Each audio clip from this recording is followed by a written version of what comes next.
ya.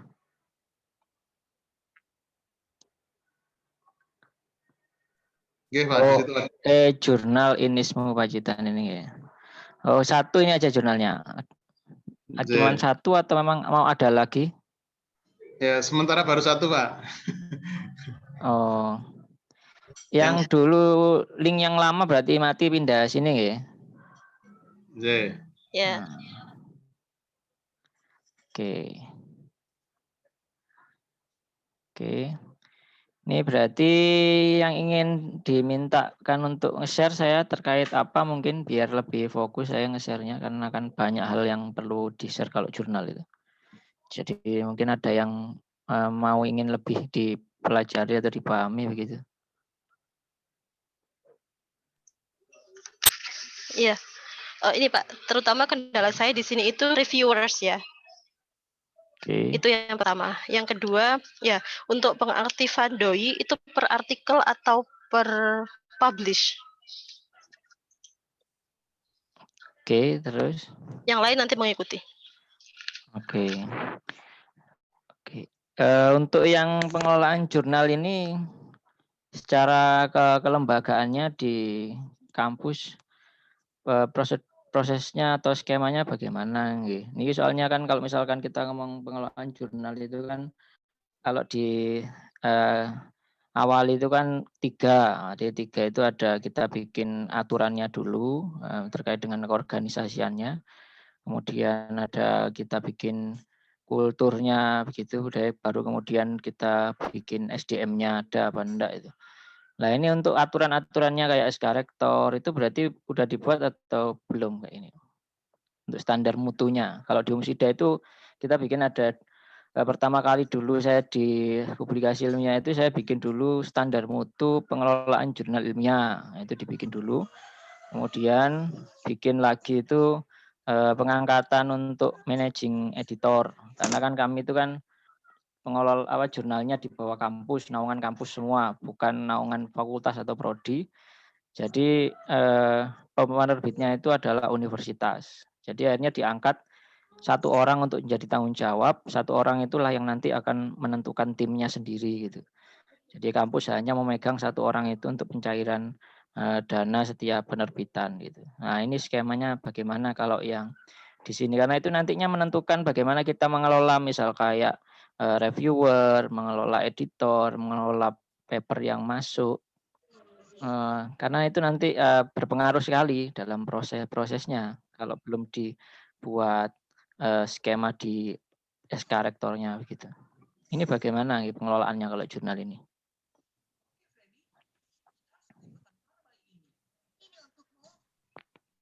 Oke, Sementara, ngapunten Pak Multazam. nggih. Sementara ini di Pacitan untuk pengelolaan jurnal baru pada ini kita tunjuk untuk top leadernya. Silakan beliau untuk menentukan timnya sendiri. Cuman untuk penjaminan mutu di dalam jurnal kami juga masih mencari skema yang pas, jadi belum ada di bidang mutu pengelolaan jurnal. Mohon bimbingan dan arahannya Pak Multazam. Oh, nggih. Oke. Oke, berarti saya ke yang acuan standar dulu aja terkait dengan Arjuna ya. Karena yang terkait dengan manajemen pengolahan itu nanti biar nanti bisa ngelihat di web kami itu ada saya share di linknya ya. Itu jenengan bisa ngelihat standar mutu sama SK Rektor pengelolaan jurnal ilmiah di tempat kami gitu. Saya stop share, saya share webnya ya.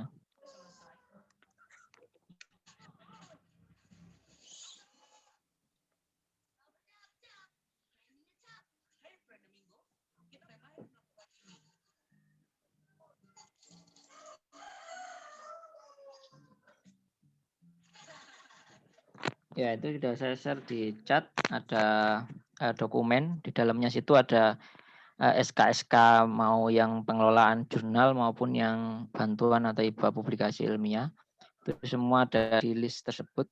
Jadi jenengan bisa membaca standar mutu untuk pengelolaan jurnalnya, contohnya bagaimana, dan kemudian bagaimana pengangkatan atau skema LPJ untuk pengelolaan jurnal juga bagaimana. Nah, itu ada di P3 Musida Acid /dokumen tersebut. Bisa diunduh di situ. Oke, sekarang yang mau saya share lanjutannya adalah kaitannya dengan ini saya share yang biasa saya pakai di RJI aja. Nah, ini kaitannya dengan standar akreditasi dan manajemen pengelolaan jurnal ya. Ini kalau di RJI ini dia fasenya fase yang medium atau intermediate.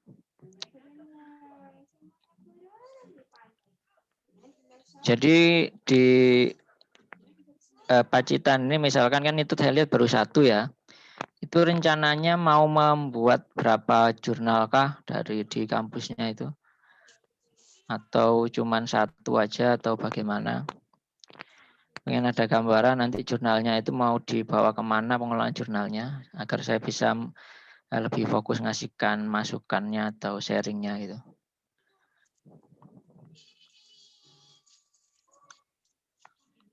Mungkin ada yang bisa bantu jawab. Iya, Bapak. Kita targetnya per prodi itu 1. Kita ada 6 prodi. Oke. Oke, terus. Targetnya 1 prodi 1 jurnal gitu ya. Iya. Oke. Ya. Mumpung belum dibuat ya. Jadi ini saran dari saya itu kalau di Umisida udah terlanjur membuat seperti itu dan itu sebetulnya suatu kesalahan gitu. Karena kalau misalkan keuntungannya sebetulnya nggak ada juga per prodi itu bikin jurnal. Lebih baik ada 2-3 jurnal yang sekiranya itu bisa mewakili semua prodi. Ya, sehingga nanti ketika akreditasi prodi A, ini jurnal ini bisa dipakai, akreditasi prodi B, jurnal ini juga bisa dipakai, membuktikan bahwa prodi itu punya jurnal itu. Nah, tapi untuk pengelolaannya bersama-sama. Jadi akhirnya prosesnya bisa jalan. Karena kan misalkan keagamaan itu kan hanya beda-beda tipis-tipis saja untuk skopnya. Contoh misalkan sekarang ini lagi trennya itu yang terindeks Scopus itu atau bahkan yang naik lebih ke level lebih tinggi itu adalah jurnal keagamaan. Misal kayak IJIMS Salatiga itu, International Journal of Muslim Society. Itu isinya itu kan bisa multidisiplin, entah itu dari yang tarbiyah, entah itu yang dari pendidikan bahasa Arab, entah itu yang dari pendidikan PGMI. Itu bisa masuk semua ke jurnal dengan skop yang Muslim Society tadi itu. Nah, itu juga seperti kayak jurnal yang punyanya ya IAIN UIN Kudus ya, ada namanya KIJIS. Namanya itu KIJIS. KIJIS itu kalau Kudus Islamic Journal, International Journal of Islamic Science. Nah, itu juga terindeks Scopus. Dan isinya juga dia disiplin dalam bidang keagamaan. Nah, tapi dimiliki oleh satu prodi pasca sarjana di sana. Dan lebih baik saran saya bikin yang seperti itu saja, mumpung di sini coraknya corak institut keagamaan ya. Jadi tidak fokus satu prodi satu, tapi bikin jurnal yang sekiranya memiliki corak khusus gitu aja untuk membahas hal yang bisa dimasuki oleh semua bidang keilmuan itu ya. Seperti yang dibikin oleh KIJIS, itu dia Islamika, Al-Jamiyah, ataupun IJIMS. Ya, ini Al-Tajrid itu sebenarnya kan itu bisa juga dipegang oleh prodi siapa gitu, tanggung jawab untuk itu. Jadi kalau misal 6 ya bikin 2 lagi gitu aja, satu jurnal itu untuk dikelola bersama-sama 2 prodi. Ya itu sebenarnya lebih efisien dalam hal pendanaan juga dan juga dalam hal SDM-nya bisa barengan untuk mengelola satu jurnal tadi itu. Itu saran saya. Jadi karena nggak ngaruh juga satu prodi itu harus punya satu jurnal. Untuk akreditasi juga nggak ada ngaruh juga akreditasi jurnal. Akreditasi prodi juga nggak ada ngaruh juga. Jadi kita bisa ngeklaim jurnal ini juga dikelola oleh prodi A dan B gitu barengan. Seperti yang kita lakukan untuk jurnal Akademia Open dan jurnal IJJJD di Umisida itu. Satu jurnal diklaim 2 prodi. Nah, jadi ketika prodi A akreditasi juga pakai jurnal ini, prodi B akreditasi juga pakai jurnal ini, bukti bahwa jurnal prodinya punya jurnal. Gitu. Itu saran saya. Nah, kalau misal dilakukan itu lebih baik, kalau lebih efisien. Itu kalau menurut saya begitu. Jadi nggak harus satu prodi punya satu jurnal. Dan untuk pengelolaan jurnal itu sendiri ya, nah jadinya ini mulai basic ya. Nah, itu pastikan untuk OJS-nya itu dia patennya. Tadi saya lihat itu Altajdid itu rencananya kan satu link e-jurnal inismu itu @acid, kemudian ada /Altajdid. Itu rencananya sepertinya satu URL untuk semua kan itu ya. Ini juga kekeliruan yang kami jalankan dulu awal 2016 dan baru sadar akhir-akhir ini. Akhirnya sekarang kita pindah satu jurnal itu satu domain. Ya. Nah, saya contohkan pengelolaannya. Ini mumpung di awal jadi nggak salah langkah. Saya contohkan pengelolaan kami. Karena di kami itu dulu awalnya gitu, tapi kemudian ternyata banyak yang keliru kalau menggunakan model seperti itu. Awalnya kami dulu ini jurnal.umsida.acid. Nah, gini kan ya, ini ada satu domain ini untuk semua jurnal. Kita ada tombol-tombol ke link-link jurnalnya di sini. Awalnya malah yang OJS 2 yang ini, yang OJS.umsida.ac.id. Awalnya yang ini. Nah, ini kan gabung jadi satu gini. Ini enggak pas karena ternyata ketika yang satu error, yang lain error semua. Nah, akhirnya bermasalah. Ketika yang satu ini mau ganti plugin atau ngupdate sesuatu, error, yang lain ikut error. Akhirnya kemudian sekarang berubah menjadi satu domain, satu jurnal. Nah, kayak gini. Ini khusus pedagogia. Kemudian ini khusus jurnal yang untuk mahasiswa itu, multidisiplin. Ini untuk jurnal yang ICCD tadi, yang juga untuk Abdimas juga, International Cultural and Community Development. Mau kesehatan, mau FISIP, mau apa, bisa masuk sini udah kalau dia bahas terkait dengan community dan kebudayaan. Ya, dibuat sendiri-sendiri kayak gini. Jadi Altajdid tadi kan rencananya kan mau dibikin satu rumah ini untuk semua jurnal yang ada di Inismu dan tinggal nambahin Altajdid atau apalagi gitu kan. Itu nggak baik ternyata untuk dari sisi keamanan maupun keberlangsungan OJS-nya ini ke depan. Jadi saran saya kalau ada jurnal lagi, bikin aja di URL yang baru. Misal jurnal lagi namanya itu Tarbiyah begitu ya. tarbiyah.inismupacitan.ac.id gitu. Nah, lebih baik satu-satu seperti itu. Karena jika yang satu error nggak mempengaruhi yang lain. Ya. Itu saran dari saya, itu terkait dengan keamanan agar manajemen untuk jurnal ke depannya bagaimana. Jadi sebelum kita ngomong masalah bagaimana pengelolaan jurnal yang baiknya dari sisi substansi jurnal ini, kita ngomong dulu dari sisi infrastruktur dulu. Nah, infrastruktur dulu itu yang penting karena nanti itu kalau sudah infrastrukturnya udah nggak tepat kayak yang dulu kami lakukan di awal-awal itu jatuhnya nanti memberatkan pengelola selanjutnya. Ya, akhirnya kita banyak sekali pengelola yang mengeluh karena dari sistem ini pindah ke sini, dari domain ini mengulangi lagi indexing.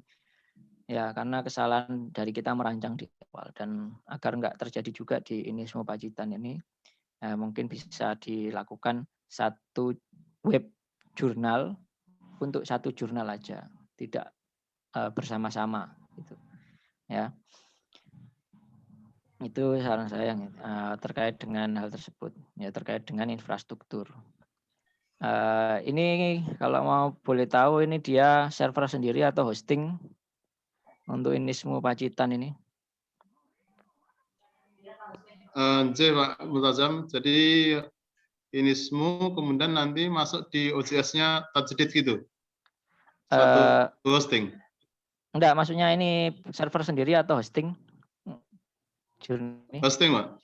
Oh, hosting. Jadi Inismu Pacitan Acid ini hosting ya, belum punya server sendiri gitu maksudnya. Oh, belum ya. punya. Ya. Kalau hosting ini resikonya hostingnya di mana, Pak? Ya, kemarin dengan penyedianya itu ya saya enggak tahu itu belinya di mana itu. Oh iya. Enggak, beda karena ada beberapa lokasi hosting itu yang dia untuk OJS itu bermasalah kalau kebetulan kita butuh upgrade. Nah, contohnya misalnya kayak rumah web gitu. Kemudian ada kalau ID Cloud Host itu bagus ya, ada backup berkala juga. Ya, jadi kalau misalkan hosting, mohon dipastikan untuk tim yang mengelola jurnalnya ini selalu dipastikan untuk membackup secara berkala dan disimpan terpisah dari webnya ini. Ya, menjaga kejadian kalau misalkan ada hal-hal yang tidak diharapkan ya itu bisa dijadikan backup untuk backup berkalanya dilakukan. Ya kalau hosting, kalau server sendiri kan kita bisa mengelola sendiri. Ya kalau hosting kan soalnya kita numpang di tempatnya orang gitu. Ya. Mohon izin bertanya Pak, Ya, sebelum gimana? dilanjut. Ya. Berarti kalau setiap jurnal itu punya domain sendiri, berarti misalkan kita bikin seperti Umsida ada berapa jurnal itu berarti domainnya sendiri-sendiri itu. Betul, Pak. Jadi kita ada sekitar 20 jurnal ini baru yang selesai untuk pindah itu baru ada 6 jurnal dari 20-an jurnal itu yang kita punya. Karena kita akhirnya misah pelan-pelan gitu karena kita kan udah jalan di awal gabung jadi satu. Nah, ini dari agar di sini ini semua ini enggak kejadian kayak gitu. Mulai dari awal itu dipisah saja gitu. Jadi biar nanti nggak baru kepikiran ke belakang mau dipisah gitu. Ini karena itu pengalaman kami itu memang nggak enak kalau jadi satu, harus dipisah gitu. Berarti domain itu khusus untuk melayani saja, gitu, untuk melayani jurnal saja, tidak untuk kegiatan yang lain. Ya jadi gini, kan ini ada yang namanya domain, ada yang namanya subdomain, Pak. Jadi kalau e-jurnal ini kan subdomain di sini kan. Nah ini kalian bisa dirubah menjadi tajdid begini kan. Nah, jadi yang saya maksud itu begini. Jadi kalau di kami kan ini IJCCD, ini nama jurnalnya Umsida Ajit. Nah, kan gini. Baru kemudian kalau kita mau ke web yang jurnal lain juga sama. Ini ada AC Open Umsida. Nah, dia web jurnal yang lain lagi punya Umsida. Nah, tapi nanti ini dijadikan satu lokasi. Kami belum bikin, jadi ada satu WordPress gitu isinya link-link ke yang jurnal-jurnal yang subdomain sendiri tadi. Tapi enaknya kalau gini nih Pak, kalau yang satu kena serang gitu misalkan rusak dan nggak bisa dibuka, yang lain adem ayem aja kan karena beda data di sana dia. Nah. Ya. Berarti subdomainnya yang berbeda. Iya, subdomainnya yang berbeda. Tapi semuanya dia di domain Inismu kan Umsida tetap kan. Ini subdomainnya aja. Umsida ACID. Iya, kalau di kami kan Umsida ACID tetap. Nanti di punyanya Inismu kan juga tetap di sini kan ini. Nah, ini tetap gini. Nggih. Nggih, saged ditangkepan nggih mau. Siapa? Sudah agak paham ini. Ya, soalnya sering OJS ini masalahnya rentan keserang, Pak. Jadi kan kalau misalkan ini kemungkinan terburuk ya. Itu kalau misalkan jangan disimpan, kalau misalkan jadikan satu hosting itu jangan disimpan dengan kayak SIM mahasiswa, jangan dijadikan satu dengan SIM untuk kampusnya gitu. Harus terpisah, database sampai servernya itu terpisah. Soalnya itu dia sangat rentan untuk dimasuki di CCP. Lah kalau misalkan kena OJS-nya dan menjalar sampai ke sistem mahasiswa kan dia berbahaya. Jadi pastikan ini untuk pengelolaan OJS ini benar-benar terpisah dari sistemnya punya mahasiswa. Ya, yang kita kelola untuk pengelolaan administrasi kampus itu. Nah, siapa? Oke, itu dari infrastruktur jadi seperti itu ya. Nah, kemudian untuk tadi DOI, tadi saya cek kan informasi kemarin udah daftar DOI lewat RJI. Dan kemudian saya lihat ini URL-nya berubah. Apakah URL yang ini sudah daftarkan DOI-nya gitu? Kalau udah daftarkan berarti, berarti belum ya apa-apa. Kalau udah didaftarkan perlu diupdate soalnya, diupdate ke URL yang baru. Ya, jadi yang URL yang lama perlu diupdate ke URL yang baru. Ini kalau belum terdaftar aman, berarti bisa ke simpen nanti URL yang ini. Oke, saya kemudian sekarang lanjut ke materi terkait dengan Arjuna ya, Arjuna.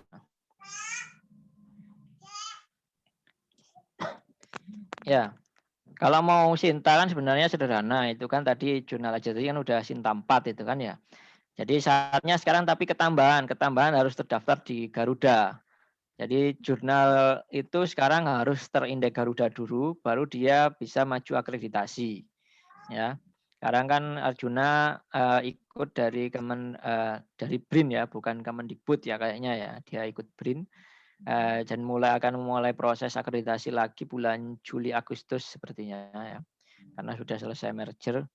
Nah, ini yang semuanya masih sama ya, harus punya profil Google Scholar, punya IASN online, terbit rutin 2 tahun terakhir ya. 2 tahun terakhir itu berarti kalau setahun itu terbit 2 kali, berarti udah pernah terbit 4 kali. Kalau setahun terbit 10 kali, berarti harus sudah pernah terbit 20 kali. Ya, perterbitan 5 artikel, minimal 5 artikel, maksimal berapa nggak ada ukuran ya, bisa 10, bisa 20.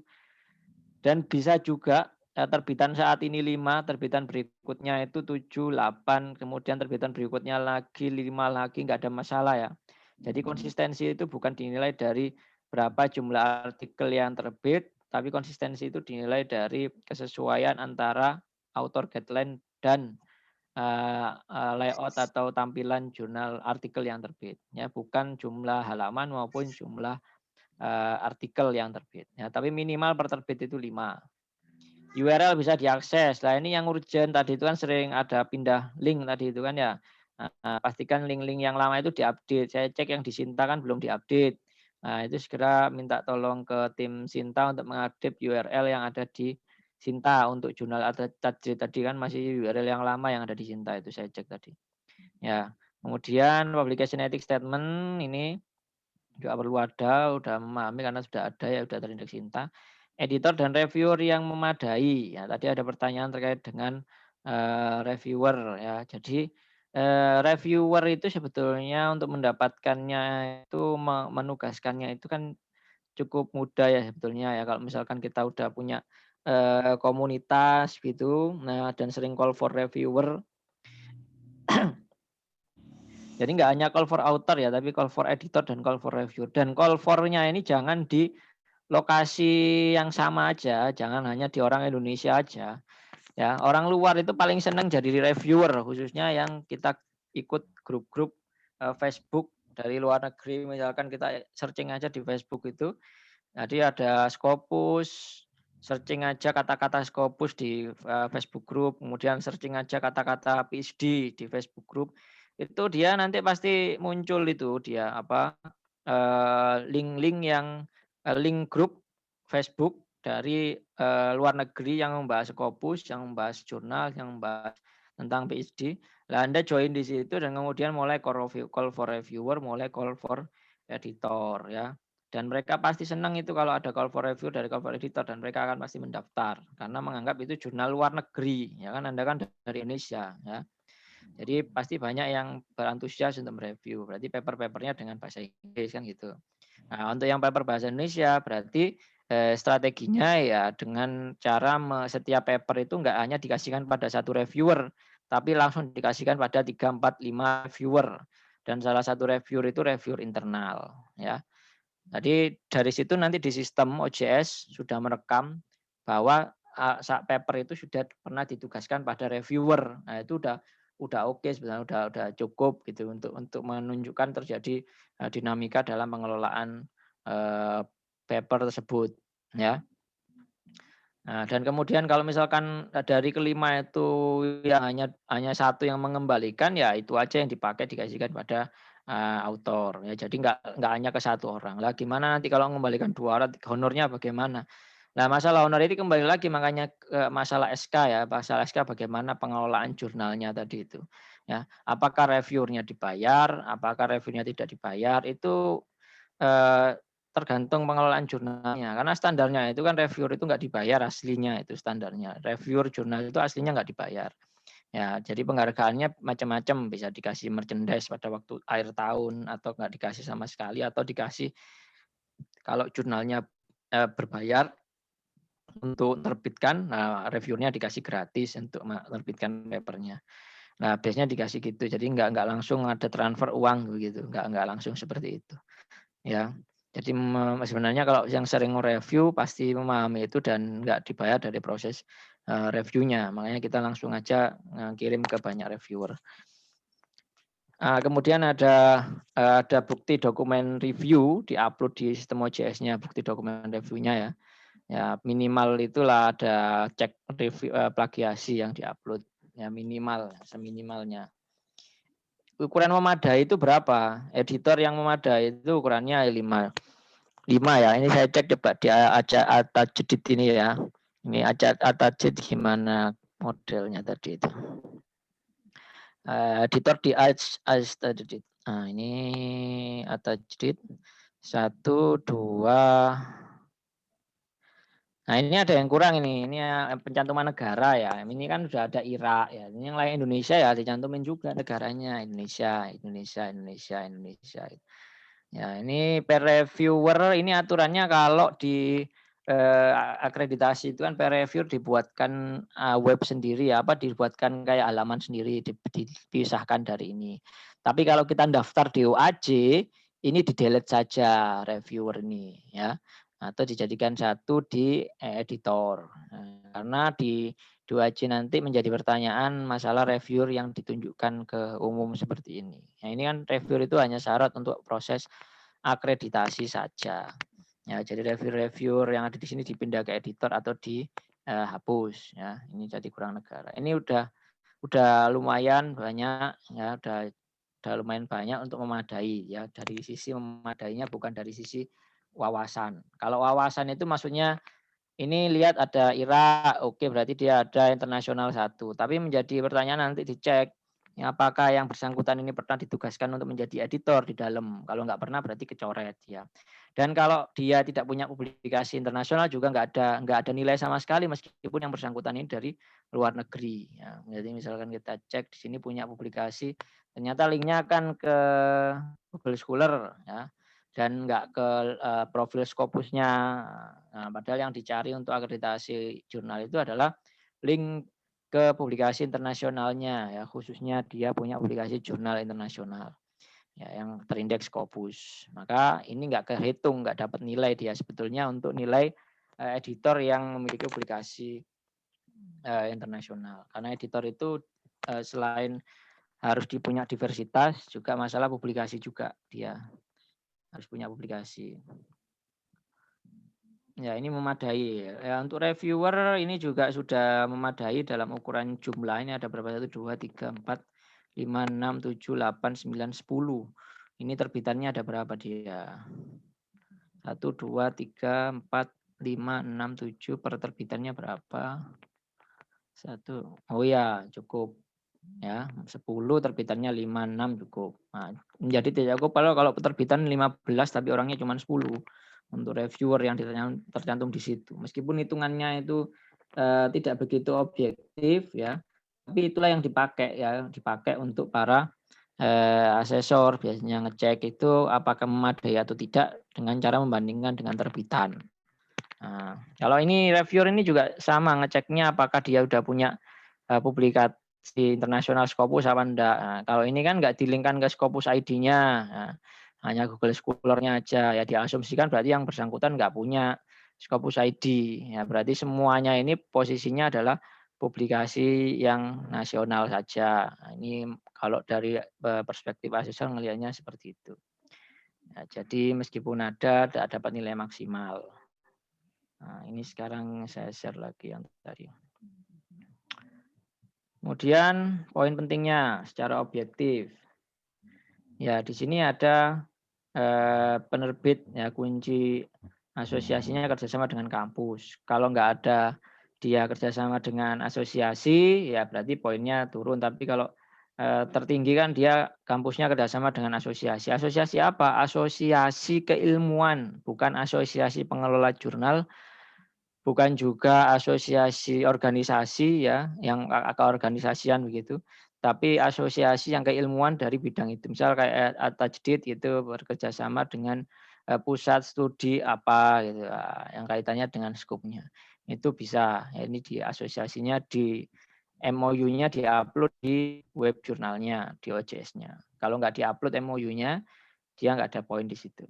Sitasi maksimal 25. Nah, sekarang kita cek di situ. Untuk si At-Tajdid misalkan. Ini saya langsung ke At-Tajdid aja ya, karena yang ada jurnal ini aja. Nah, oke.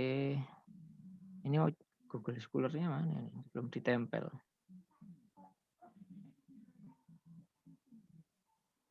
Ini pengelolanya mungkin ada yang bisa menjelaskan Google Scholar-nya. Oh ini ya, kok ini? Kan web Google Scholar-nya udah dibuat belum ini jurnal ini ya? Kok nggak ada? Mungkin ada yang bisa menjelaskan. Ini masa peralihan Pak Multazam dari pengelola lama ke baru. Jadi Oh gitu ya? Nggak tahu sudah punya atau belum. Oh nggak tahu ini ya. Oke. Soalnya nggak bisa di-searching kalau di Google Scholar itu harus kita linkkan. Nah makanya itu dibikin aja ya pengelola yang baru ini dibikin email jurnal khusus attached ini pakai Gmail, kemudian create profil tersebut tadi covernya dikasih covernya jurnal ini profilnya itu gambarnya dan dimasukkan semua artikel yang terbit di jurnal ini di profil tersebut. Ya, nanti linknya ditaruh di sebelah kanan sini ya ke link Google Scholar gitu ya. Ada gambarnya Google Scholar gitu bisa dicek citasinya berapa. Ini kita nggak bisa cek jadinya. Kita searching di Google Scholar juga nggak bisa karena nggak bisa mencari profil jurnal di Google Scholar. Yang bisa dicari profil author. Ya ini jadi kita. Berarti belum punya Pak berarti? Ya dianggap belum punya karena nggak bisa mendeteksi. Ya, Belum punya. ya dianggap belum punya karena nggak bisa mendeteksi. Bisa langsung Mestinya saya bikinkan. iya dibikinkan aja. Pakai Gmail tadi, tapi pakai email jurnalnya. Jadi akhirnya bisa ke depannya bisa tetap pakai email itu terus untuk melihat profil Google Scholar-nya. Kalau emailnya pakai email kampus tidak bisa ya? Email kampusnya maksudnya khusus jurnal itu apa bagaimana? Khusus jurnal ini tapi ekstensinya tetap ini semua gitu, pacitan itu. Itu ini semua pakai Gmail enggak, Pak? Iya. Oh, pakai Gmail ya. Kalau pakai Gmail ya oke berarti bisa. Yang G Suite itu loh. Ya, bisa. Bisa pakai itu. Ya, attached@inismowacitan.ac.id begitu ya. Oke, benar. Oke, bisa.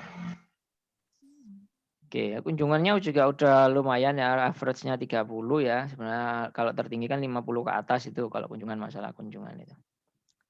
Nah, 50 ke atas, kemudian konsistensi kesesuaian dengan template dan author guideline. Kemudian kita cek coba gimana konsistensinya. Kita cek terbitan terbaru. Iya, ini cuma 4 ya, 4 berarti. Nah, ini kalau belum full kayak gini ditulisi di sini nih ongoing ya. Jadi ada tulisannya ongoing. Karena full kan mintanya 5 toh kalau akreditasi. Maka kalau belum selesai kayak gini nih ditulis ongoing di sini. Di deskripsi di jurnalnya ya. Jadi kan biasanya kita tulis attached begitu kan itu ongoing juga ditulis. Ya, agar tahu bahwa ini sebenarnya belum selesai nih terbitnya. Karena kan minimal 4 per terbitan. Nah, kemudian ini hurufnya harusnya pakai begini title case atau pakai sentence case gitu yang depannya cuman besar aja kemudian dia kecil semua huruf besarnya di depan sini aja kemudian kecil semua itu sentence case. Kalau besar semua ini nggak boleh ya besar semua ini nggak boleh ini nggak rapi di metadata di cross ref-nya nanti. Jadi dia harus menggunakan title case kayak gini atau gini. Dan masalah judul ini juga nggak boleh sebetulnya judul menunjukkan tempat lokasi yang merupakan sampel ini nggak boleh. Ini nanti dapat poin rendah di masalah substansi. Ya, karena di judul ada lokasi yang tidak substansial. Nah, ini harusnya itu lokasi ini dihapuskan. Karena ini munculnya harusnya di metode saja. Ya, ini lokasi. Banyak kan mesti kalau pendidikan banyak yang menyantumkan lokasi. Ya, itu perlu kita perbaiki ya. Sekarang kita cek PDF-nya coba. Nah ini abstrak juga nggak rapi juga ya, abstraknya terlalu panjang sekali abstraknya ini kan ya. Ini nanti juga poin rendah di masalah abstrak. Abstrak itu dia 150 sampai 250 dan itu satu paragraf saja. Ini poinnya menjadi rendah kalau dia di model abstraknya seperti ini. Nah ini terlalu panjang abstraknya. Ya. Ini referensi juga poinnya juga rendah karena kebanyakan mayoritas dari buku referensi yang notabene bukan dia sumber primer ya. Seperti kayak gini nih, metodologi riset, metodologi penelitian, ini buku-buku yang sifatnya buku referensi, bukan buku monograf ataukah jurnal ilmiah yang sifatnya primer. Jadi ini poinnya rendah di reference dan poinnya rendah juga di judul, di judul juga rendah, di abstrak juga rendah. Kemudian PDF, cek. Tadi konsistensi antara author guideline dan isi ya, yang terbit ya.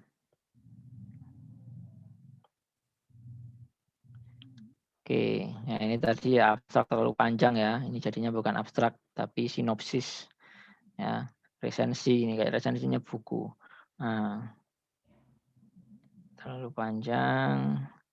Dan ini sepertinya ini kertasnya bukan kertas A4 ya. Jadi ini nanti kenanya juga kena poin rendah juga di masalah layout. Nah, karena kalau layoutnya harusnya dia kertas A4. Ini kalau nggak salah ini A4 dibagi 2 itu B5 ini.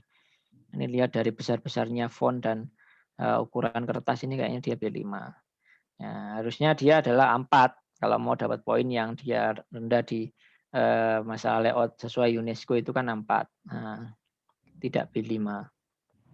Ya meskipun banyak jurnal keagamaan itu dia B5 ya, sebenarnya jurnal-jurnal UIN ya. Itu saya lihat, saya cek mesti ngecek yang jurnal UIN ini kebanyakan memang dia B5 karena mudah dibawa gitu aja mungkin. Oke, ya ini kita cek dia menggunakan footnote ya. Nah, kemudian kalau kita bandingkan dengan paper lainnya, kita banyak melihat konsistensi itu sederhana membandingkan dengan artikel lainnya. Apakah memiliki layout yang sama, gitu. Yang terbitannya sama saja. Nah, ternyata dari sini dari sisi editingnya aja udah dia berbeda. Ya, di awal tadi penentuan nama-nama ini juga editingnya tidak tepat juga di sini. Ketahuan kalau B5. Nah, ini disebutnya grafik. Apakah konsisten dia nyebut grafik? Ini juga dicek juga. Itu akhirnya kalau konsisten nyebutnya yang satu gambar, yang satu grafik, yang satu picture, yang satu dia pakai istilah lainnya lagi ya. Itu nanti berarti enggak ini gambar kan ya. Nah, ini enggak ada konsistensi di sini. Berarti enggak dari situ udah ketahuan, udah cukup, buktinya udah cukup, evidence-nya udah cukup bahwa jurnal ini enggak konsisten. Dia. Nah, dari poin ini udah kelihatan konsistensi udah nggak ada, tes dapat nilai kurang lagi di masalah konsistensi. Ya. Kemudian diversitas autor, apakah autor itu dari lokal semua? Nah, sekarang kita cek misal jurnal ini kita cek apakah autornya dia lokal semua. Tajdid ini. Madrasah Ibtidaiyah 2 Guru ini ya. Nah, guru. Cara ngeceknya itu sebetulnya ngecek di browse ya, di author ya, tapi kita coba ngecek di sini. Nah, secara random aja. Oh, Bantul, berarti ada author dari luar provinsi. Nah, dari sini bisa dikatakan sudah jurnal nasional kalau dari author luar provinsi. Jadi poinnya nanti poinnya nasional.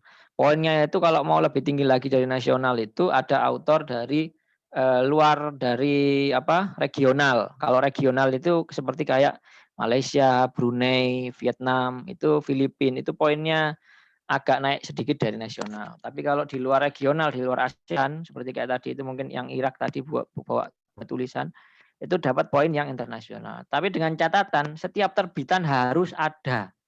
Kalau setiap terbitan nggak ada satu terbitan gitu aja, dia nggak bisa dinilai. Kecuali kalau reakreditasi. Kalau reakreditasi berarti hanya ngecek cukup satu nomor aja. Kayak contoh Tajrid ini kan dia sudah Sinta 4. Berarti kalau mau reakreditasi ke Sinta 2, nanti asesor cuma ngecek hanya satu nomor aja. Lah kita harus perbaiki satu nomor itu menjadi nomor yang paling bagus sekali ya. Ada autor luar negeri, segala macam, reviewer ada luar negeri. Nah itu ngecek cuma satu itu aja, kalau udah oke kita langsung lompat ke Sinta 2. Ya. Makanya pastikan kita memperbaiki yang satu nomor terbitan terakhir tadi itu. Ya, itu yang nanti dicek sama tim asesornya karena cuma ngupload yang dia satu terbitan terakhir. Oke. Kemudian ada komentar reviewer dalam OJS. Dalam OJS itu kita perlu ngupload nguploadnya adalah ngupload komentar reviewernya ya. Komentar reviewer ini naruhnya di MS Word itu kan biasanya kita ada fitur komen, insert komen di MS Word itu. Nah, itu komen itu di situ ya. Masukkan komen itu diupload, masukkan komen diupload di OJS-nya. Ya, boleh juga ada pakai form, tulis tangan boleh ya. Itu kalau dia reviewernya komentarnya di situ di OJS-nya. Ya, kemudian ada pemanfaatan instrumen. Pemanfaatan instrumen di sini ada seperti kayak gambar tadi. Ya, tadi saya lihat ada sudah menyebut gambar satu, kemudian disebut lagi gambar satu. Ya, jadi seperti dicantum dalam gambar satu. Nah, ini kalau nggak ada kata-kata ini, itu nanti kena poin rendah lagi di situ. Ya, dan ini yang perlu diketahui, pengecekan untuk akreditasi itu kalau kita evaluasi dirinya di Arjuna, itu poinnya 69 ke bawah, 68, 67 itu yang ngecek cuma 2 asesor dan maksimal dapatnya itu Sinta 3. Tapi kalau kita evaluasi dirinya itu 70, 71, 72, 73. Nah, itu nanti kita yang ngecek itu langsung 4 asesor dan dia minimal kalau misal terakreditasi Sinta bisa Sinta 2 ya. Bisa juga malah terlempar ke Sinta 6. Karena yang ngecek 4 orang tadi itu dan dia menemukan banyak hal yang keliru, akhirnya dia milih ke Sinta 6. Makanya jangan nekat langsung mau target Sinta 2 kalau belum siap. Karena nanti jatuhnya lebih sakit daripada kita hanya target yang Sinta 3. Gitu. Ya, itu strateginya seperti itu. Ya, kalau jurnal-jurnal baru lebih baik terakreditasi aja, entah itu Sinta 5, 6, 4. Yang penting nanti reakreditasi bisa langsung lompat Sinta 2. Pembahasannya konsisten yang penting, mau strukturnya IMRAT, IRAT, IDC terserah ya. Mau ada metode boleh, nggak ada metode juga nggak masalah. Langsung result discussion juga nggak masalah.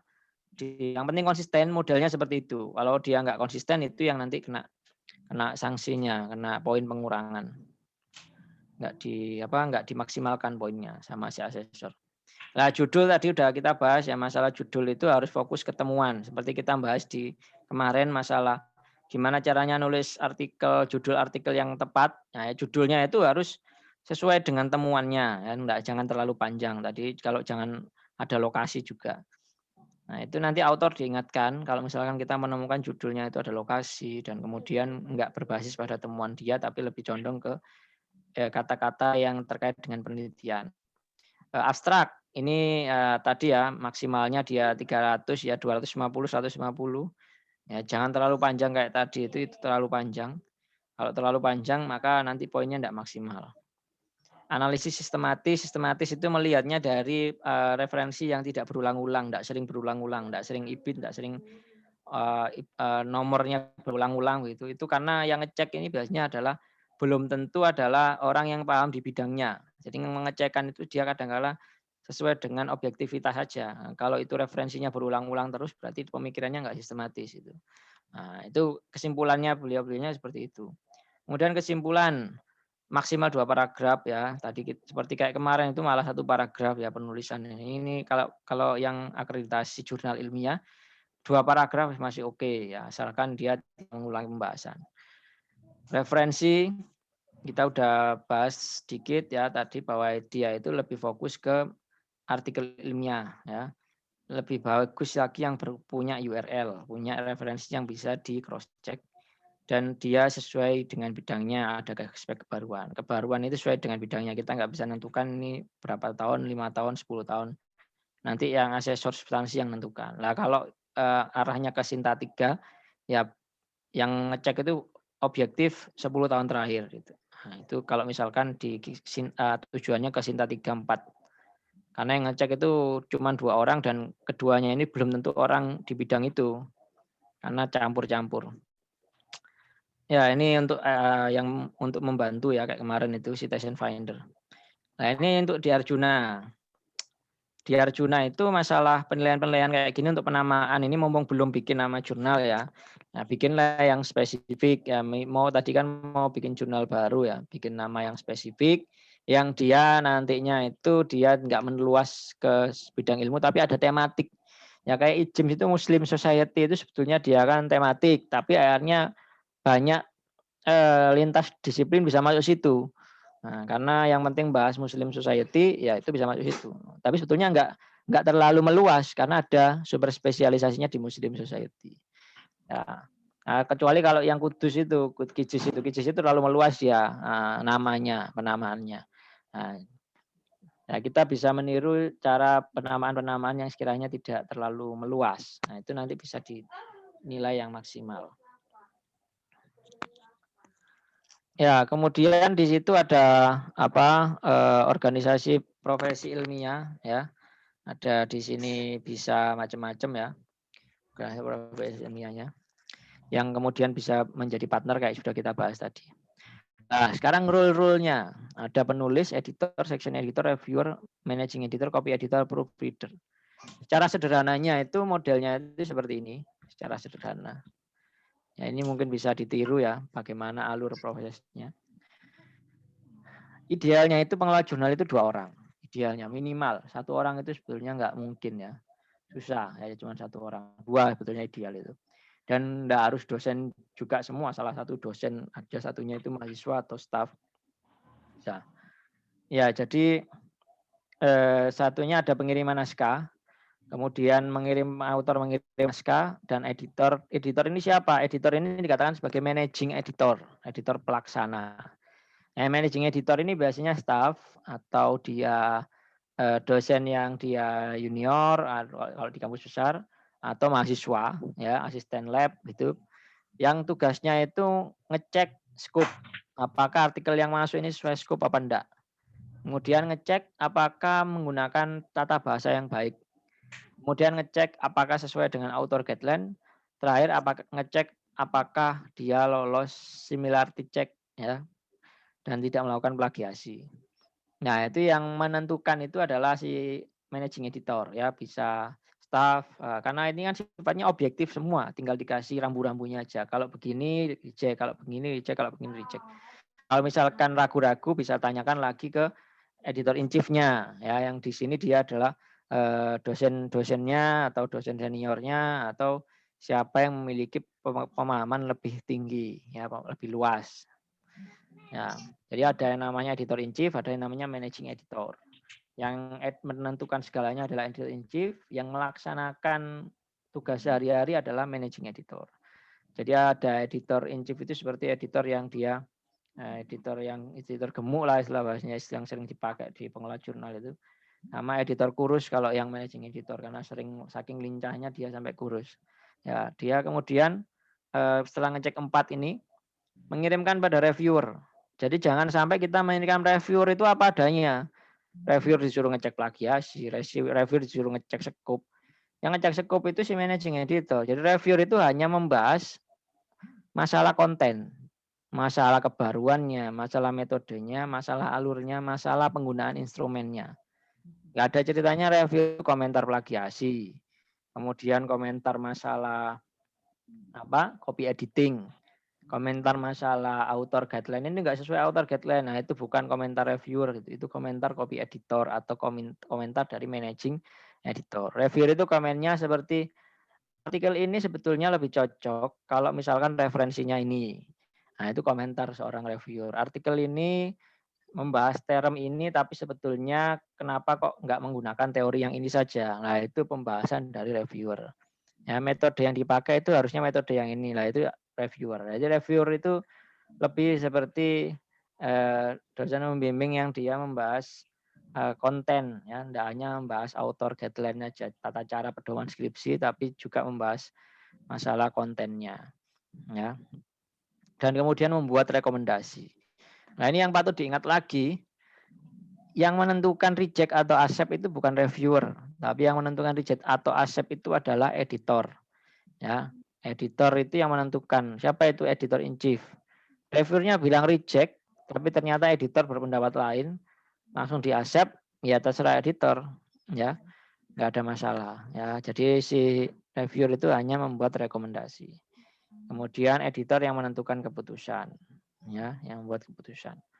Jadi setelah proses itu selesai, misal dinyatakan accept itu, dibawalah dia ke copy editing, ya, diedit diedit, bahasanya dicek, kalau bahasanya ada yang typo-typo dicek.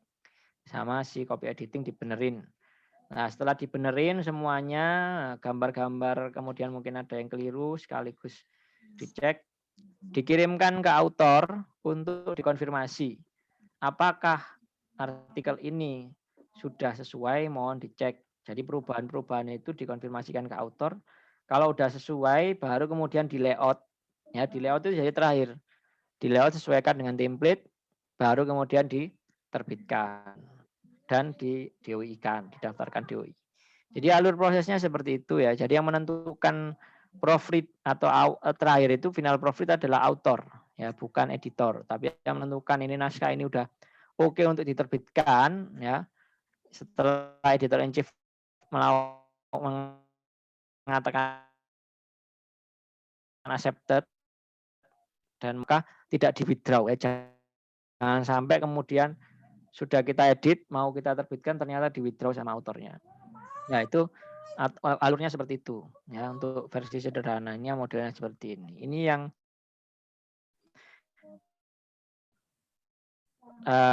paling mudah dilakukan kalau kita mengelola jurnal ilmiah. Ada yang modelnya mirip-mirip seperti itu. Ini sudah kita bahas kemarin ya, masalah state of the art. Nah, reviewer. Substansi artikel ini dilihat dari scope. Atas tadi skopnya apakah dia disiplin ilmu, cabang ilmu. Coba kita misalkan ini skopnya di mana ini Tajdid ini Tajdid. Nah, fokus on scope Islamic education. Berarti meluas ya. Nah, meluas ada skopnya ini dirinci, udah oke kalau dirinci. Kalau dirinci seperti ini berarti posisinya udah dia mengerucut karena dirinci. Kalau dia cuma nulis Islamic education maka jatuhnya meluas. Nah, berarti ini bisa kita anggap itu dia sudah cabang ilmu ya. Cabang ilmu ya posisinya. Ya, poinnya bobotnya 2. Aspirasi wawasan tadi banyakkan dia meskipun nasional dari luar tapi tidak tiap terbitan ada ya. Ya, kenanya bisa kawasan bisa lokal ya. Kalau tiap terbitan ada autor dari luar provinsi, jatuhnya poinnya yang nasional. Ya, tapi kalau ada autor dari luar provinsi jatuhnya ya bisa lokal bisa kawasan. Karena tiap terbitan harus ada, kecuali kalau reakreditasi.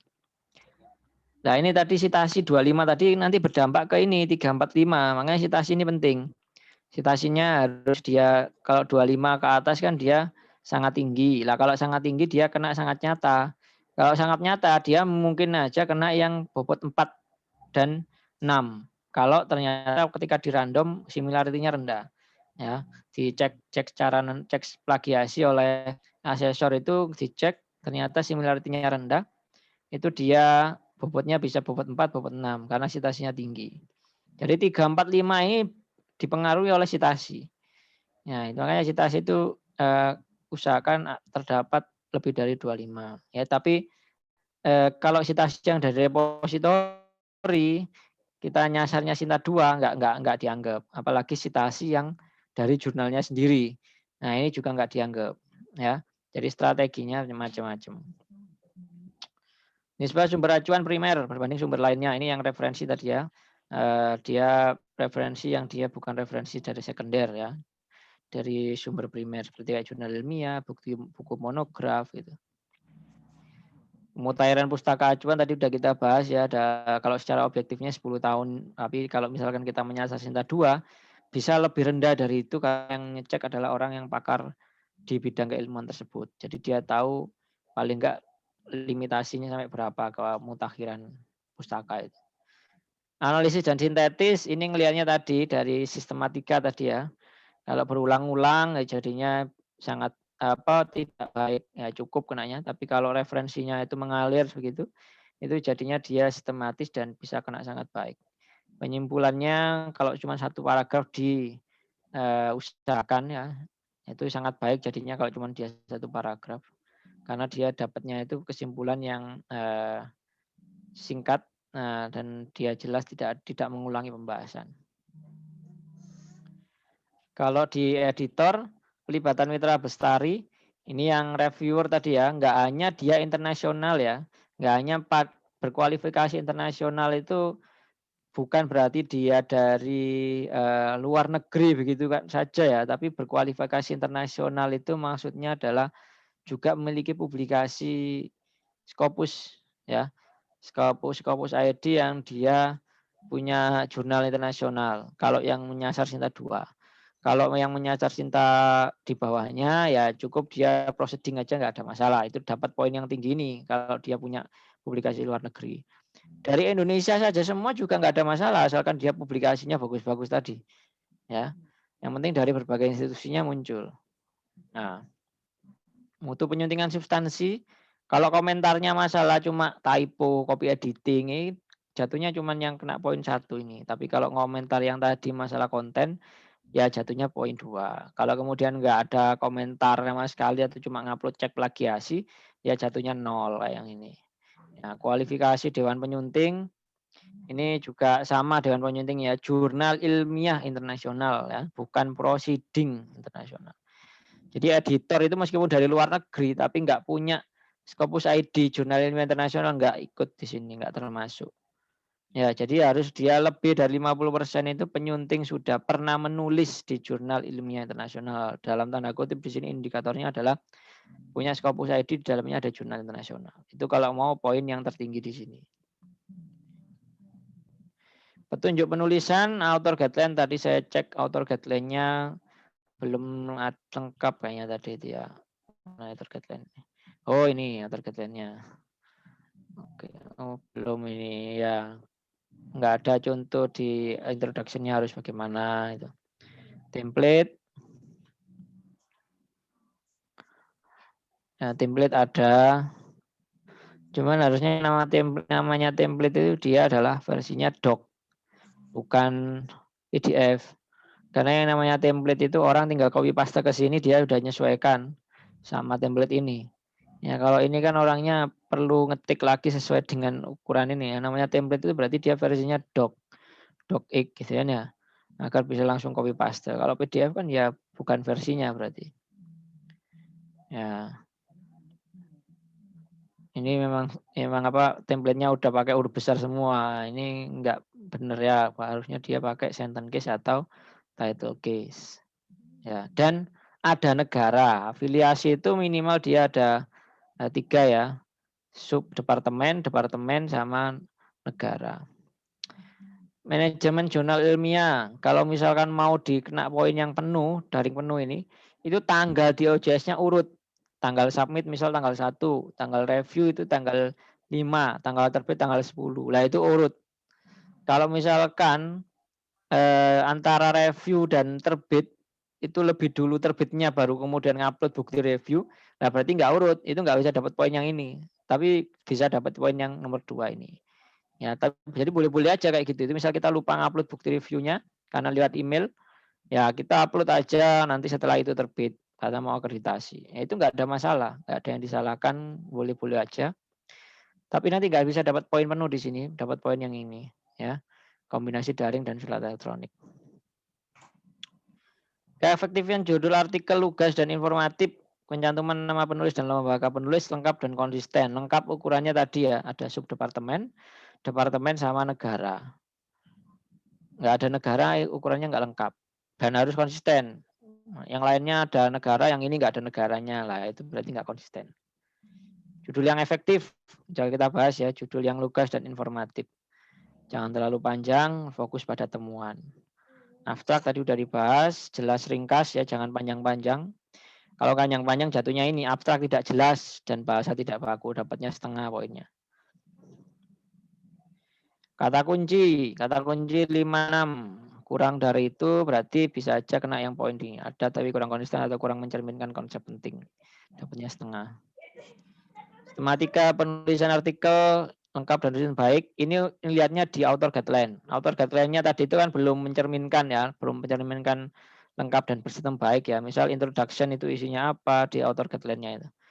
Ya, kemudian metode, ada metodenya kah, ada itunya kah, itu belum dijelaskan.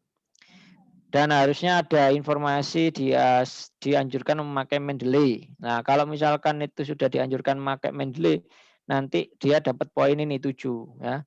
7 dan 8 ini penyusunan daftar pustaka ini posisinya dia menggunakan aplikasi pengutipan standar. Karena ada kata-kata tadi itu aja. Ngeceknya cuma itu sebetulnya. Penggunaan istilah dan kebahasaan. Ini di random nanti ngecek ada typo enggak. Kalau ternyata waktu ngecek nggak ada, ya nggak ada, meskipun yang lainnya ada, tapi kebetulan ngecek secara random nggak nemu, ya berarti udah dapat poin penuh. Ukuran bidang tulisan kan 4 gini kan ya. Nah, tadi kan lihatnya bukan 4 tadi B5 ya. Ini dari sini udah nggak dapat poin penuh, dapat poin setengah. Tata letak konsisten antar terbitan. Tadi udah, kalau tata letak ada konsisten ya. Tipografi tadi nggak konsisten, antara grafik, gambar itu nggak konsisten tipografinya. Resolusi dokumen ini tetap PDF-nya kalau misalkan bukan hasil konvertan dari Microsoft Word gitu, yang hasilnya burem, nah itu dia resolusinya dia dapat yang tinggi. Jadi pasti dapat tinggi kalau konvertan langsung dari Word di Microsoft aplikasinya itu. Jumlah halaman per volume 500 halaman. Ini jangan terlalu dikejar ya kayak gini nih. Yang penting itu 5 terbitan 5 artikel per terbitan, itu yang dikejar. Jangan ngejar halaman. Nggak terlalu berpengaruh halaman. Desain tampilan laman website atau desain sampul berciri khas atau dan informatif. Yang penting dia nggak default. Ada cover dan warnanya ungu, coraknya ungu, udah oke sudah. Ya, meskipun modelnya nggak terlalu bagus, tapi dia desainnya udah bagus. Keberkalaan jadwal penerbitan ini ngeceknya dari tanggal terbit aslinya dengan DOJS dengan yang jadwal tanggal terbitnya. Penomoran terbitan baku dan bersistem, saya cek tadi udah baku dan bersistem ya, nomor 1, 2. Udah oke, tadi coba dicek lagi. Arsip. Ya, ini volume 1, tapi ini kok lompat ini ya dari volume 8. Nomor 1 ini volume 2 tahun 2020 ini nggak ada ini ya. Oh, ini lompat di sini. Oh, ini urutannya nggak belum dirapikan ini. Ini ada ini volume 9 nomor 2. Urutannya nggak dirapikan. Ya, ini udah baku ya bersistem. Nggak harus satu volume itu 2 nomor ya. Nggak harus ya. Bisa aja satu volume ya satu aja nggak pakai nomor. Ya, nggak harus satu volume itu 2 nomor ya. Misal volume 1, 2, 3, 4 kayak punya kami itu ada jurnal IJCCD. Ini juga sama ini. Semua jurnal yang baru-baru kita nggak pakai nomor. Volume ini yang lama, volume 1 nomor 2 terakhir wis. Setelah itu ada volume 2, langsung dia volume 3, nanti volume 4 gitu. Dia nggak ada apa namanya itu khusus bagaimana apa nomornya itu nggak ada. Nggak ada karena nggak ada sebetulnya, nggak ada aturannya juga. Indeks setiap volume ada, setiap yang OJS dapat nilai penuh di sini. Nah, kunjungan unik tadi 1050 ya, bobotnya 2. Kunjungan unik ini ya tadi sering-sering call for paper, call for editor, call for reviewer, nggak hanya di Indonesia, tapi di grup-grup luar negeri ya, khususnya di Facebook, di Twitter, di LinkedIn ya. Nah, sering-sering di grup-grup kayak gitu. Banyak kok itu yang, apalagi di Facebook itu, banyak yang merespon. Apalagi kalau free, jurnalnya free gitu, oh paling banyak yang submit dari luar negeri. Mereka mintanya paling sertifikat gitu. Nggak butuh yang Scopus mereka itu, yang penting Google Scholar berdoi. Apalagi kalau DOAJ, itu mengalahkan Scopus bagi negara-negara tertentu. Cantuman indeks internasional bereputasi. Ini kalau DOAJ kan sedang. Nah, usahakan dia masuk dimension. Dimension itu berarti udah berdoi dan nanti logonya logo dimension dicantumkan. Nah, itu berarti dia udah dapat reputasi sedang. Masih sampai saat ini masih seperti itu kayaknya ukurannya. Jadi masih reputasi sedang kalau dimension. Punya doi tiap artikel yang aktif ya, khususnya yang dicek itu aktif. Kalau nggak aktif dia dapat poin yang di bawahnya. Oke, yang lain-lainnya seperti kayak gini ini hal-hal yang sifatnya teknis ya. Nah, bisa nanti dicoba-coba. Kalau pengaktifan DOI itu bisa satu-satu per artikel, bisa juga langsung banyak satu isu gitu ya, atau satu item itu juga bisa. Jadi macam-macam caranya untuk masalah DOI itu. Ya ini aja dari saya untuk masalah manajemen jurnal ini. Kalau mungkin ada yang didiskusikan, monggo silakan. Terima kasih. Assalamualaikum warahmatullahi wabarakatuh. Assalamualaikum warahmatullahi wabarakatuh. Ya, Assalamualaikum warahmatullahi wabarakatuh, Pak Azam. Ya, gimana? Saya ada beberapa pertanyaan, tapi saya bertanya satu dulu.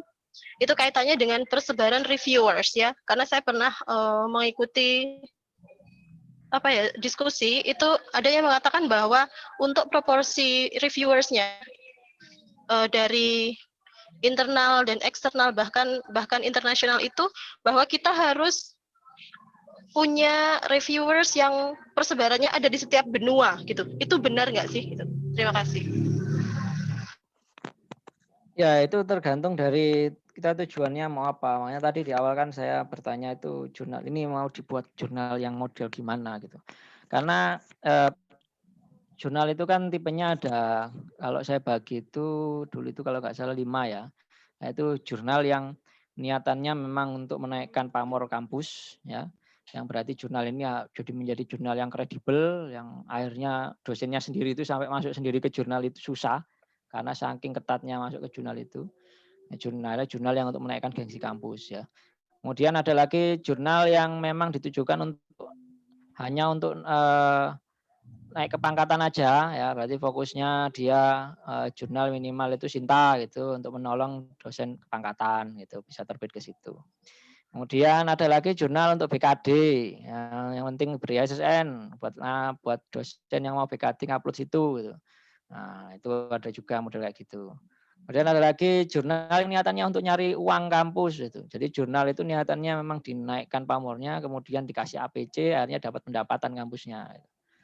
Kemudian yang terakhir ada lagi jurnal yang memang untuk mengakomodir luaran publikasi mahasiswa kayak seminar, kayak skripsi gitu. Kayak di kami itu ada yang namanya ACI Open ya. Jadi kita menggunakan skema khusus lagi gimana pengelolaannya untuk si ACI Open itu. Ya, jadi ini jurnalnya mau diapakan dulu, ya. Mau dibuat kemana? Nah, kalau yang disampaikan tadi itu jurnal yang niatannya untuk mengarah ke yang menaikkan gengsi kampus ya. Kalau masalah akreditasi, tadi kan kita udah ngelihat bersama-sama tadi itu kan indikator untuk reviewer itu sebenarnya sederhana. Berkualifikasi internasional dan dari berbagai institusi. Dia nggak menyebut dari berbagai negara, tapi dia menyebut dari berbagai institusi. Yang berarti di situ indikator utama sebetulnya adalah memiliki publikasi internasional yang terukur. Ya, entah itu mau dari negara manapun, tapi publikasi internasionalnya terukur. Nah, kalau kita mau mengarah ke Scopus, WOS, jurnalnya Gallery Index Scopus, Tindak WOS, itu nggak ngelihat reviewer mereka. List reviewer itu hilang. Yang dilihat itu adalah editor.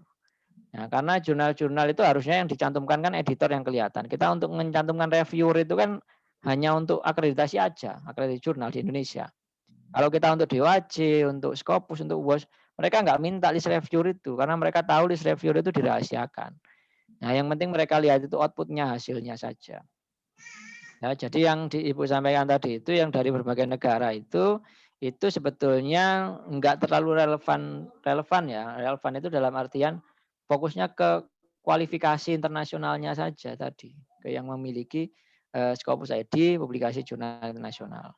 Syukur-syukur kalau ada yang afiliasi luar negeri tadi ya itu sebagai reviewer boleh-boleh saja ada, khususnya yang ketiga untuk mereview paper-paper dari luar negeri juga yang berbahasa Inggris. Ya, tapi jangan melupakan hal yang penting bahwa orang tersebut nggak hanya dari luar negeri saja, tapi punya publikasi internasional yang Scopus ID yang dia di jurnal internasional, bukan hanya proceeding. Kalau mengejar akreditasi. Kalau mengejar Scopus nggak dilihat itu sama sekali. Melihatnya yang editor. Jadi orang tadi dipindah ke list editor, bukan ke list reviewer. Nah ini beda lagi. Kalau di list editor, Memang betul kalau ke list editor itu harus dari berbagai negara kalau mau ke Scopus sama WOS. Bukan list reviewer ya, tapi list editor. Karena ke Scopus atau WOS itu nggak ngelihat list reviewer, yang dilihat itu adalah list editor. Nah, ini baru benar bahwa itu dari berbagai negara, dan itu kalau bisa itu tiap benua itu ada, itu memang benar kalau misalkan itu kalau list editor. Kalau list reviewer nggak terlalu diperlukan seperti itu. Itu terima kasih. Iya, terima kasih Bapak. Ini yang kedua, ini tentang keyword. Ya, saya baca beberapa artikel di Sinta yang dari jurnal yang sudah terakreditasi Sinta 3 atau Sinta 2 itu ada beberapa artikel yang keywords-nya itu tidak tersurat pada abstrak. Itu apakah keywords itu harus tersurat pada kalimat yang berada di abstrak atau tidak harus gitu. Terima kasih. Nah, ini juga kesalahan dalam artian kadang kita itu memasukkan keyword itu di field abstrak pada OJS.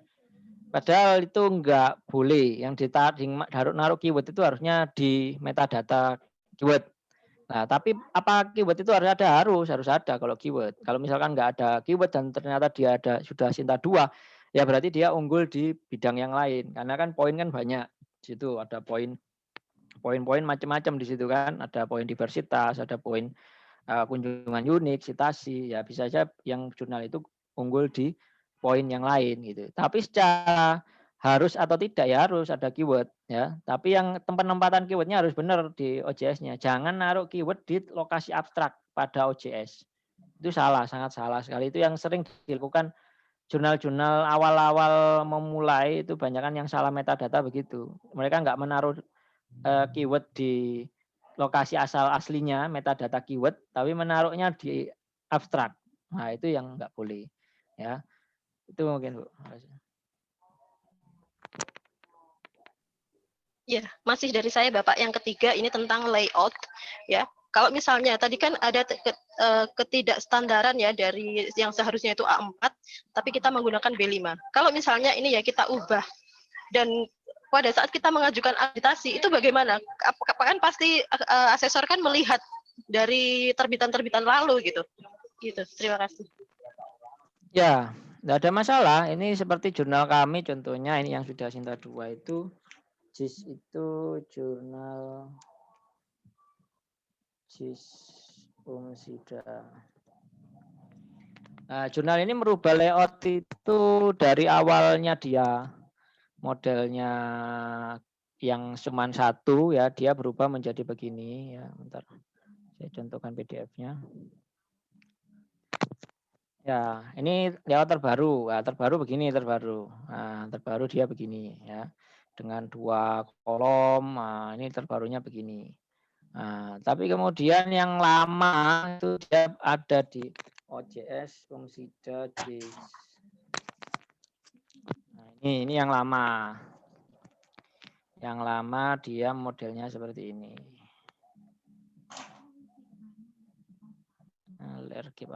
Arkip.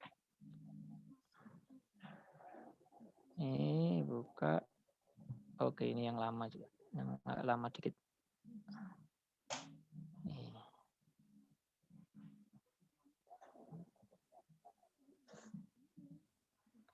Masih loading. Ya, jadi itu boleh-boleh aja mau merubah dari 1 kolom jadi 2 kolom atau 2 kolom jadi 1 kolom. Tidak ada masalah ngerubah layout itu. Yang penting ada catatannya ya, harus dicantumkan informasi perubahan itu di 3 lokasi. Ya, ini layout yang lama seperti ini. Oh, ini masih layout yang sejak kapan dia berubah itu ya? Kalau nggak salah dia berubah itu 2018. Oh, ini 2018 ini terakhir pakai layout lama ini. Harus dicantumkan informasi itu di 3 lokasi. Lokasinya mana aja? Lokasi pertama itu dicantumkan berada pada announcement. Ini kalau nggak salah itu dicantumkan dia di historinya dulu. Jadi ada di announcement, di story sama di author guideline. Ini story ya ini. Nah, history ada tulisan seperti ini. Improve the paper performance by providing ya, providing apa ini? Iya, new published format version starting volume 4 issue 1 nah, 2019. Ada tulisan kayak gini. Nah, di author guideline juga ada tulisan yang sama. Di author guideline itu dia juga mencantumkan kayak gini. We would like to inform that it improve bla bla bla. Jadi harus ada informasi kayak gini ini. Di announcement kayaknya ada juga. Nah, ini this new format for published version. Nah, ini dia. Diinformasikan kalau ada perubahan ya. Nah, itu boleh. Jadi nggak ada masalah mau berubah. Ini yang lama kayaknya ini yang 2018. Nah, ini versi lama, format lama ini. Ini format lama satu kolom ini. Nah, format lamanya jadul ya. Nah, format jadul jurnal kayak gini. Tadi berubah menjadi lebih modern tampilannya di format yang baru. Ya, gitu Bu.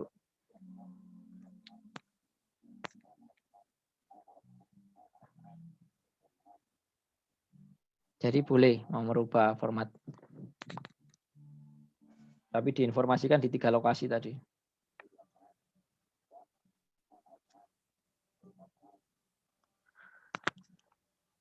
Oke, mungkin ada pertanyaan lain?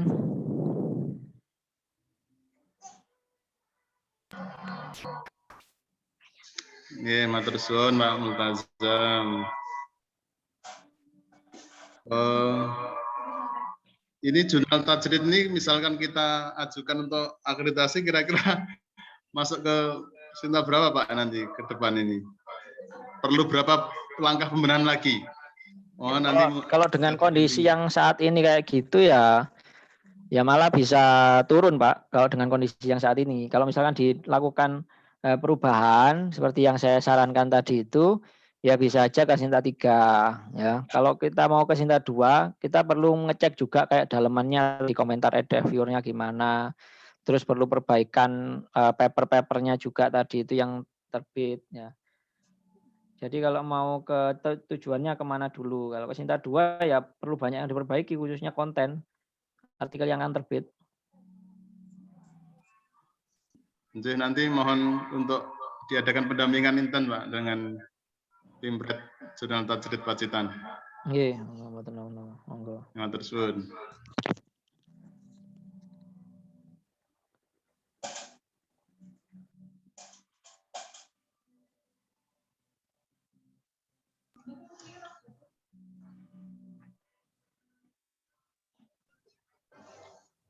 Pertanyaan masalah similarity ya itu. Untuk similarity itu ada warna merah, biru, kuning, merah yang terdeteksi, maka yang plagiasi yang mana? Nah, ini yang perlu ya dipahami juga ya. Jadi kalau pakai Turnitin itu warna merah, biru, kuning itu bukan menandakan mana yang dia plagiasi, mana yang tidak ya. Plagiasi atau tidak itu yang menentukan adalah stakeholder dari paper tadi. Maksudnya yang berkepentingan siapa? Yang berkepentingan misal kampus. Berarti kampus yang menentukan bahwa paper tadi itu plagiasi atau tidak. Nah, perkara merah, biru, kuning itu asal dari URL-nya. Kalau kita buka Turnitin, kita cek Turnitin gitu. Nanti kan di bagian bawah sendiri kan ada URL yang sama itu. Nah, itu dia warnanya apa? URL 1 warnanya merah. Oh, berarti yang merah-merah ini URL 1. URL 2 warnanya kuning. Oh, berarti yang kuning-kuning ini URL 2. Itu aja, bukan menentukan oh mana yang merah ini berarti parah, yang kuning ini berarti enggak parah, bukan begitu ya. Bisa aja nanti warnanya campur-campur itu ada jingga, ada pink kalau URL-nya banyak ya. Jadi begitu Bapak Ibu, bukan menentukan mana yang plagiasi mana tidak kalau warna-warna itu.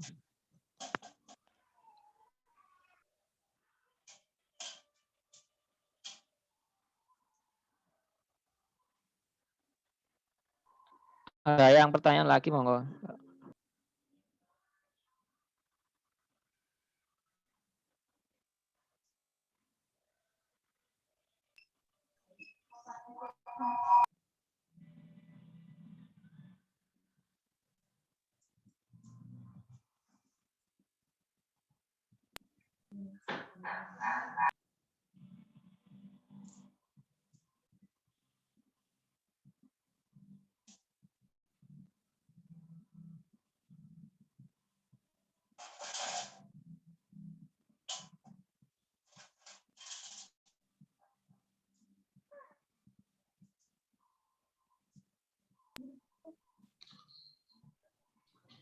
Mungkin Pak Multazam bisa mendemokan Pak yang standar itu seperti apa, yang dari Umsida atau dari jurnal mana yang bisa kita adaptasikan di Pacitan.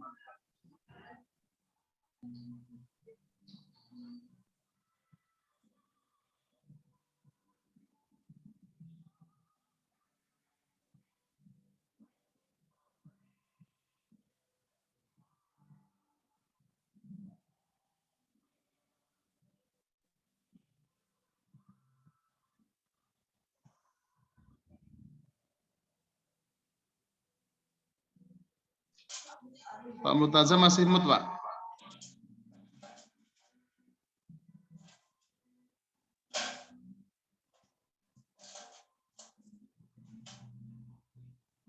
Oke.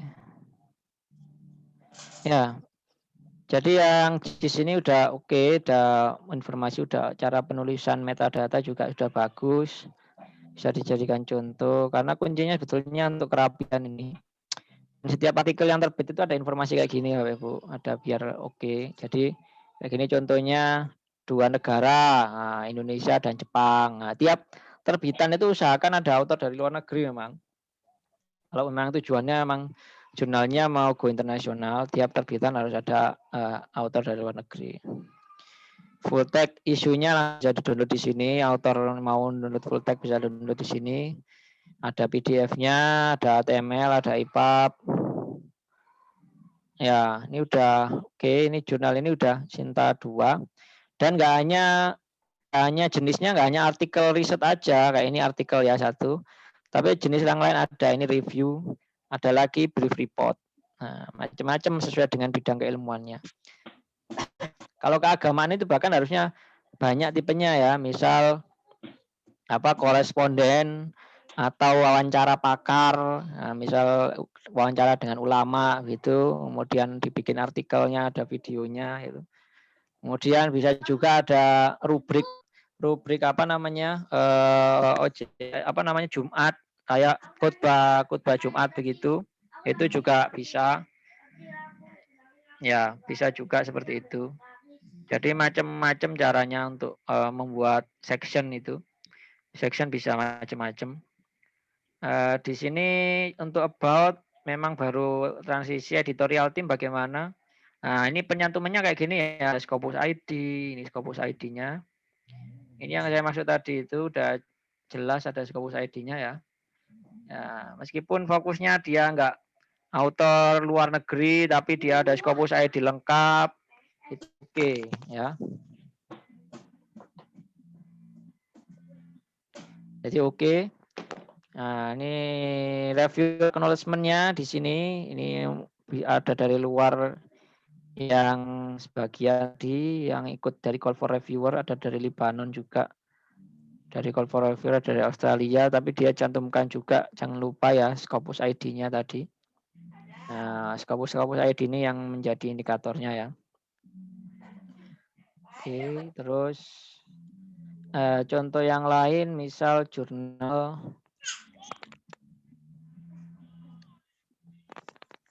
Ya, dari Umsida juga sama, ada lagi jurnal pedagogi ya. Nah, ini informasinya beda lagi modelnya, caranya. Ini membagi sesuai dengan bidang keilmuan, ada education management, ada mathematic education, itu berbeda-beda ya, ada social education. Jadi di tiap-tiap artikel itu ada section-sectionnya, elementary education gitu. Nah, di Tajudid tadi itu bisa macam-macam ya, bisa macam-macam modelnya, bisa disesuaikan dengan kondisi dari setiap bidang keilmuan. Kemudian indexing, jangan lupa ada tombol-tombol indexing kayak gini yang Google Scholar, sebagaimana tadi saya contohkan tadi. Ada Google Scholar ya, profil web jurnal kayak gini ya. Ini dibuat. Tadi kan belum ada yang Tajudid tadi ya. Belum ada web jurnalnya. Nah, citasi kan udah tinggi kayak gini, udah nggak ada masalah udah. Citasi udah 2021 citasi. Ya. Jadi kan tadi kan cuma 25 ke atas. Jadi udah 2000-an ini citasinya itu. Nah, jadi nggak ada masalah. Kalau misalnya tadi dicek aja, mungkin stasinya udah banyak. Nah, itu disesuaikan. Nah, bikin juga kayak gini-gini untuk menunjukkan bahwa autornya itu pembacanya, readernya ini nggak hanya Indonesia aja, tapi juga mancanegara. Nah, ini pakai pack view miliknya apa ini dulu ini saya bikin Highstat. Cluster map ini dia. Bisa ditempel di OCS 3 juga. Ya, ada link-link yang ke ISSN juga sama. Di tadi belum. Nah, ini ada. Oh ya, ini ada ya. Ada, tapi linknya udah diperbaiki belum ini? Oke, udah sesuai dengan link dari LIPI 6 bulanan media online. Udah bener nih ya, oke. Application etik juga udah jalan. Oke. Ya. Kemudian link reviewer sudah tadi. Ada Scopus ID ya. Scopus ID tadi kelupaan di Pacitan tadi belum ada Scopus ID-nya. Nah, ini editorial team. Informasi editorial team. Nah, ini sebagai pengganti Scopus ID dikasihkan ORCID ID. Karena dalam ORCID ID nanti dia ada Scopus ID-nya. Nah, contoh misal atau bisa juga diklik dia langsung mengarah ke Scopus ID-nya. Nah, bisa seperti ini. Ya, ini dia langsung mengarah diklik langsung mengarah ke Scopus ID-nya. Ya. Editor in chief-nya terutama. Nah, ini langsung mengarah juga ke Scopus ID juga. Nah, ini langsung editor in chief-nya mengarah ke Scopus ID. Nah, editor in chief ini pastikan yang memiliki publikasi yang baik ya, nggak harus dia kaprodinya atau siapa, tapi punya publikasi yang baik. Kayak ini kan beliaunya punya H-index 5. Nah, ini jadi dia menjadi itu editor in chief-nya karena dia punya H-index 5. Ya, begitu untuk penampilannya ya, menampilkannya begitu. Gitu, Pak, mungkin bisa di explore lagi dari jurnal yang ada di Umsida, khususnya di Pedagogia, JIS, sama AC Open atau IJCCD itu jurnal-jurnal kami yang sudah membuat domain sendiri nantinya. Nah, itu mungkin ada pertanyaan lain.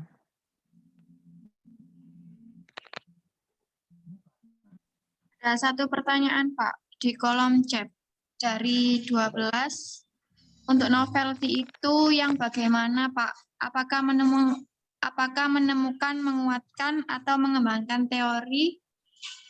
Apakah mengembangkan teori novelty Pak? Ya, ini kita bahas yang kemarin ya. Jadi kuncinya itu adalah state of the art-nya. State of the art-nya adalah pernyataan statement-nya. Ya, jadi kita perlu memberikan statement bahwa apa sih yang membedakan penelitian kita itu dengan yang lain. Nah, itu yang perlu kita temukan di artikel autor. Autor yang submit di kita itu, kita pastikan apakah beliaunya itu punya state of the art tadi itu. Dia bisa membandingkan punya dia dengan punya lain dan menunjukkan bahwa dia ada kontribusi di situ. Gitu. Nah, jadi itu yang dikatakan sebagai ada aspek kebaruan itu. Nah, makanya kan tadi kan kemarin kita bahas bahwa menulis itu harus diawali dari sering-sering membaca. Nah, jadi sering-sering membaca dalam hal ini membaca jurnal ilmiah tadi itu, sehingga kita tahu bahwa perkembangan saat ini untuk bidang keilmuan kita itu ternyata hanya sampai segitu gitu. Nah, kita bisa memberikan nilai tambah apa di pengembangan itu. Nah, disitulah nanti ada aspek kebaruannya. Lah, pembuktiannya gimana? Ya, kita tunjukkan tadi. Oh, pendidikan itu di Mesir begini, di Filipina begini, di sana beginilah. Ternyata mereka semuanya itu tidak ada yang menggunakan ini. Nah, padahal hal ini ada di Indonesia. Dalam ini kita mau mengkaji, membahas, membandingkan dari sisi di Indonesia dengan di negara-negara tersebut. Nah, misalkan begitu. Ya, jadi macam-macam. Intinya ada bisa kita menonjolkan kebaruan tadi dari sisi memberikan nilai tambah. Ya, dari state of the art-nya yang penting. Makanya kalau kita ada paper masuk itu yang dicek pertama itu ya state of the art tadi itu ada enggak aspek kebaruannya tadi, nilai kebaruannya dari statement daripada si autor. Kalau statementnya enggak terlalu meragukan gitu, referensinya cuma dikit tapi dia ngomong kok dia ini penelitiannya cuman dia ada yang neliti gitu, tapi referensinya meragukan, kita cek di internet ternyata juga banyak yang sudah membahas itu. Berarti diragukan dari sisi kebaruannya. Ya begitu jawaban dari saya.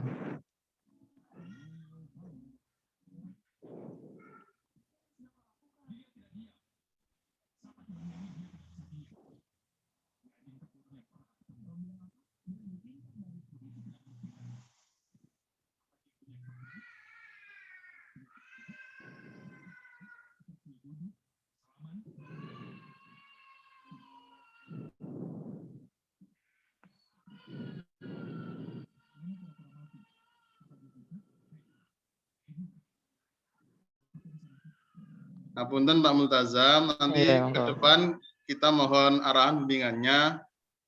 Mungkin hal yang teknis-teknis kita banyak yang ya tadi dah kayak paham itu tadi pada waktu pengajuan mungkin perlu pendampingan, nanti mohon untuk didampingi seperti itu Pak. Iya, monggo Pak, monggo. Mungkin cukup dari Pak Citan, sudah tidak ada bertanya lagi. Iya. Sudah, tidak ada pertanyaan. Kalau tidak ada pertanyaan, Mbak Wiwit bisa di-close mungkin Mbak Wiwit. Ya, Pak. Baik, terima kasih. Semoga apa yang disampaikan oleh Bapak Muhammad Tanzil Multazam baik bermanfaat bagi kita semua. Amin, amin, Amin, amin, ya rabbal alamin. Alhamdulillah, acara demi acara telah selesai. Saya selaku pembawa acara workshop publikasi Unsida dengan Universitas Muhammadiyah Pacitan memohon maaf sebesar-besarnya apabila ada kekurangan atau perkataan yang kurang berkenan di hati Bapak Ibu peserta. Mari kita tutup acara pada siang hari ini dengan membaca hamdalah bersama.